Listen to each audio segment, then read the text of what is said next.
Hello students.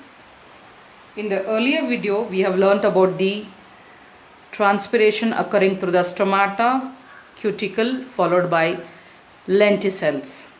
Now let us study about the factors which are found in the external environment or within the plant which actually affect the rate of transpiration, and based on this you can expect a number of give reasons.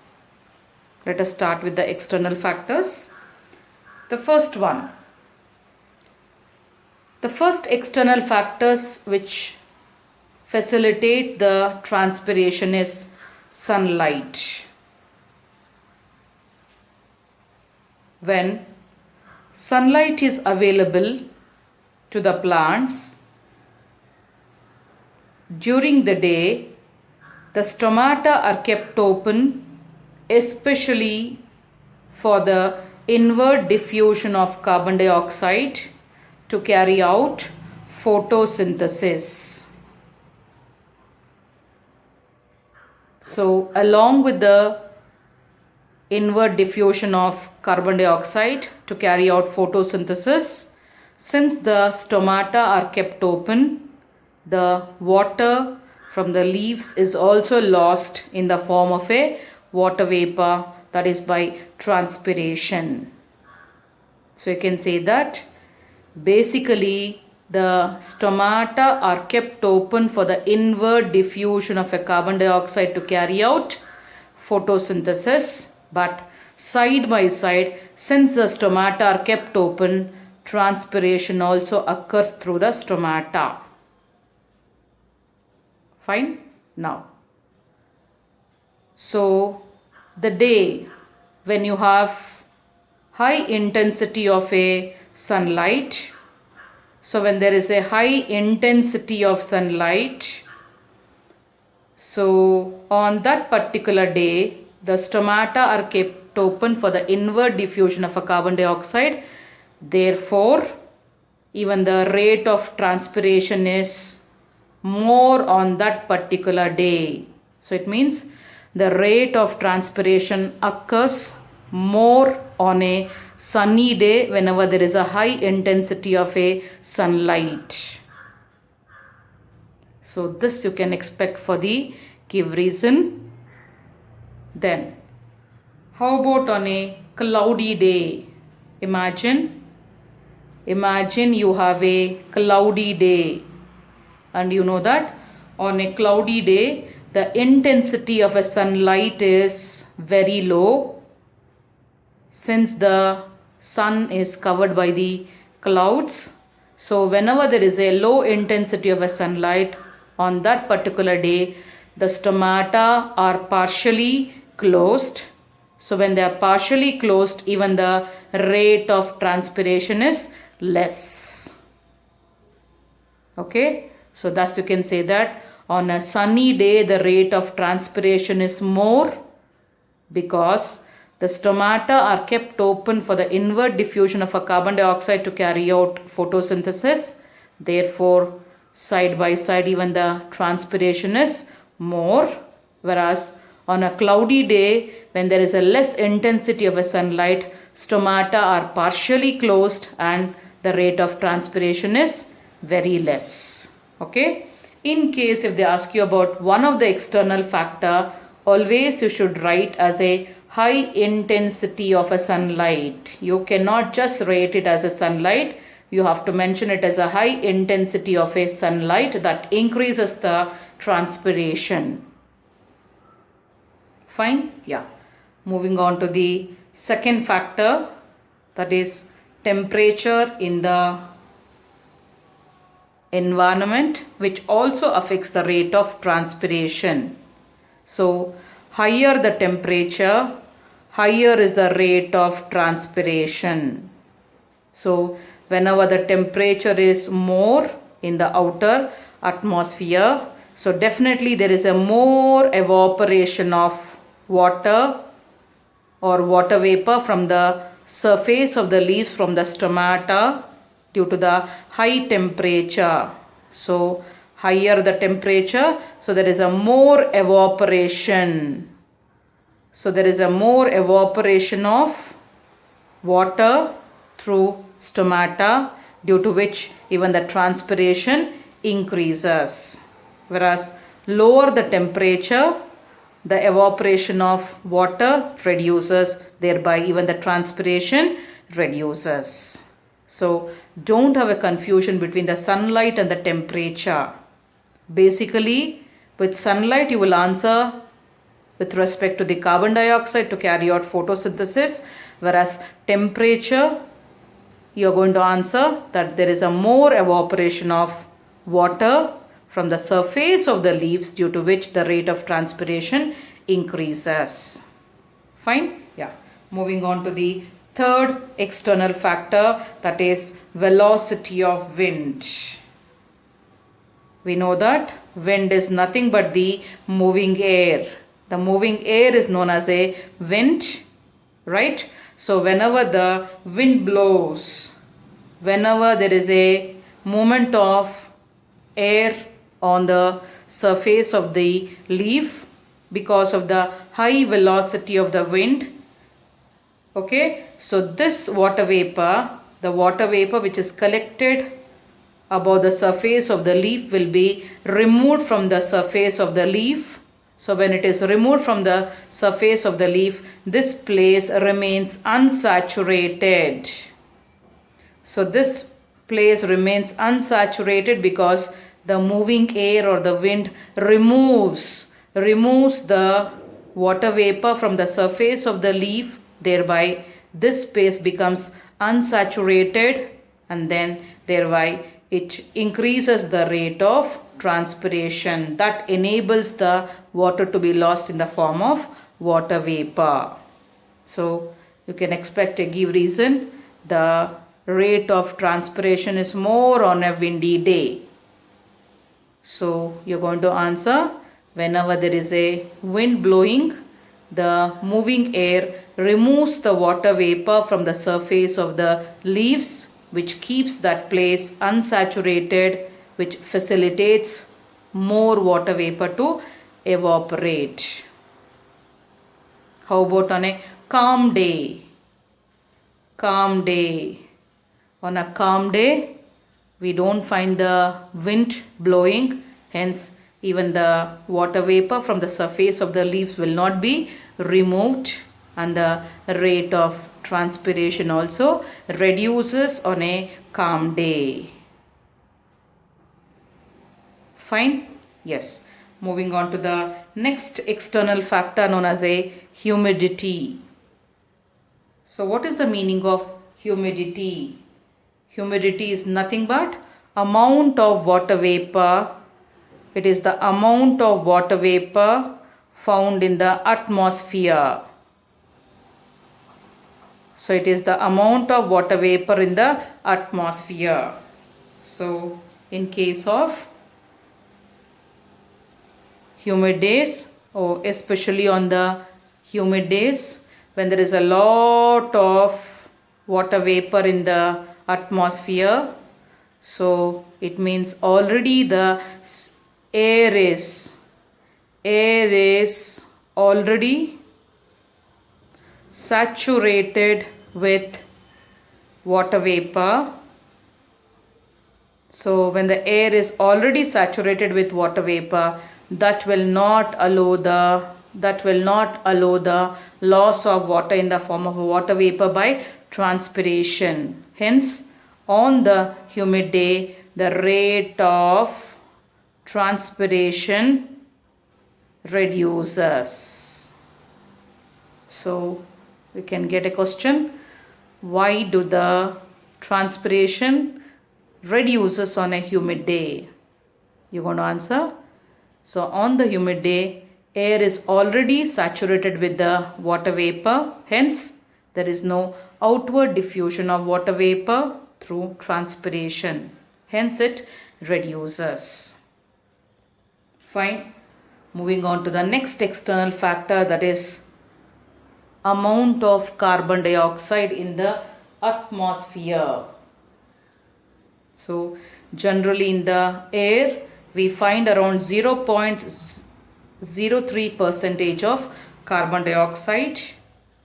In case if the amount of carbon dioxide increases beyond 0.03%, in that condition automatically the stomata closes. Stomata closes. I will give you the explanation for this when I teach you the photosynthesis chapter in a better way. So the day, or when the percentage of carbon dioxide increases beyond 0.03%, the stomata closes. So definitely when the stomata closes, the rate of transpiration reduces. Whereas if there is a low level of carbon dioxide in the atmosphere, then the rate of transpiration increases. Then the next external factor is the atmospheric pressure. So in fact, the amount of the air in the atmosphere or the pressure of the air in the atmosphere also plays its role in determining the rate of transpiration. So if there is a less atmospheric air pressure, more is the transpiration. Or if there is a high atmospheric pressure, less is the transpiration. Okay, so because of the high atmospheric pressure, that exerts a pressure on the surface of the leaves, which prevents the rate of transpiration. So thus, these are the 6 external factors which affect the rate of transpiration, such as sunlight, temperature, velocity of wind, humidity, amount of carbon dioxide in the air, followed by atmospheric pressure. Okay, now let us study about the internal factor which affects the rate of photosynthesis.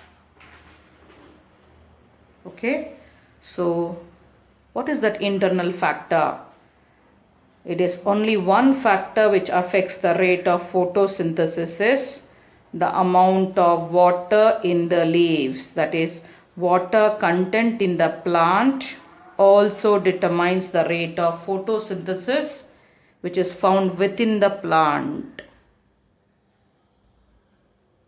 In case if there is a shortage of water in the plant, so what can be the reason for shortage of water in the plants? Maybe if there is a less of water absorbed by the roots. So if there is a less of water absorbed by the roots, okay, in that condition you may find the shortage of water in the plants. So whenever you find the shortage of water in the plants, immediately plants have to conserve water. So how do they conserve water? Immediately the stomata found in the leaves closes. Stomata closes. So when the stomata closes, what happens? The transpiration stops. Transpiration stops because the plant has too much of less water. So in order to conserve water, stomata closes. When the stomata closes, the rate of a transpiration reduces or stops. So this is one of the way where the plants are conserving the water, okay, because there is a shortage of water in the plants. Okay, children? Okay? Yes. So thus these are the external followed by internal factors which affect the rate of transpiration. Now, along with that, there are certain modifications or adaptations brought about in plants in order to reduce transpiration. In fact, a tiny herbaceous plant can lose around almost half a liter of water per day.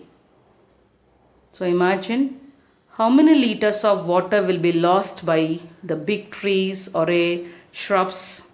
So there is a great loss of water from the plants because of this transpiration.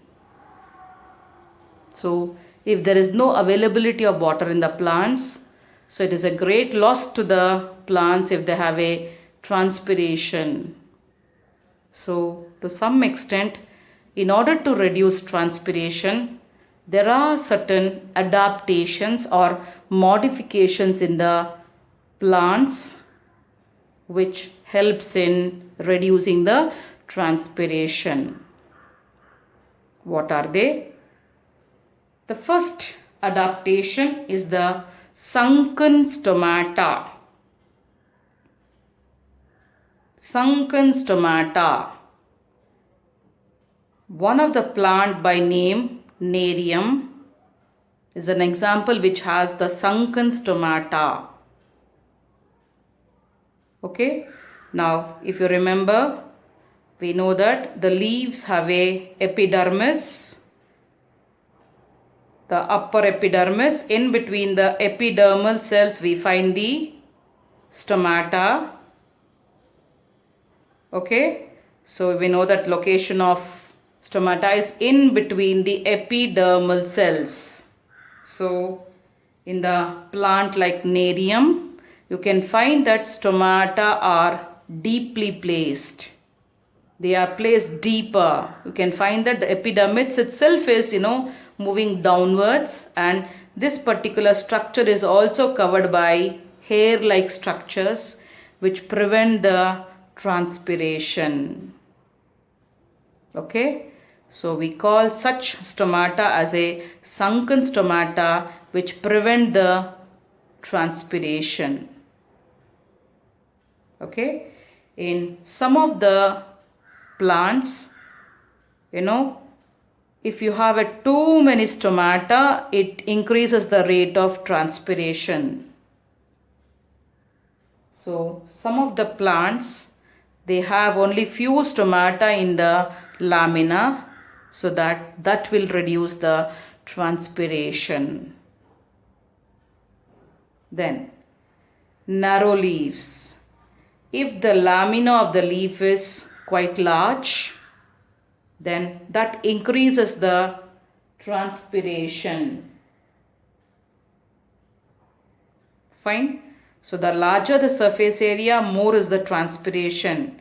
So if they have a narrow leaves, if the surface area of the leaf is narrow, then that also reduces the rate of transpiration. Then reduced exposed surface. Just now I said if there is a larger surface area, that increases the rate of transpiration. So how can they reduce this larger surface area? They can reduce the larger surface area by having some changes. How? Having a wavy margin, isn't it? So if they have a wavy margin, or if they have a rolled leaf, so slightly if the surface of the leaf is rolled or folded to some extent, that also reduces the exposed surface area by having this wavy structure, rolling structure, or a folded structure of the leaf, which will prevent the rate of transpiration. Along with that, we know that especially, the deciduous trees in the month of November, December, January, that is in the winter season, okay, when it is too cold, they try to have a loss of leaves. See, if they have a leaves, that facilitates transpiration. So they have a loss of leaves. All their leaves will be shut down. They'll be shut down so that there are no leaves, so that there is no transpiration. So all the leaves will be dropped down so that only you can find the stem and the branches, which will prevent the transpiration. So these are the few adaptations in plants that reduce transpiration, such as sunken stomata, followed by fewer stomata, then narrow leaves, reduced exposed surface area, loss of leaves. Children, can you guess one more? The one more is thick cuticle. Especially in the xerophytic plants, the plants which are growing in the deserts, they have a thick cuticle. So it means on the surface of the leaf, they have a cuticle, a waxy layer which is more thicker, that prevents the rate of transpiration. So these are few adaptations.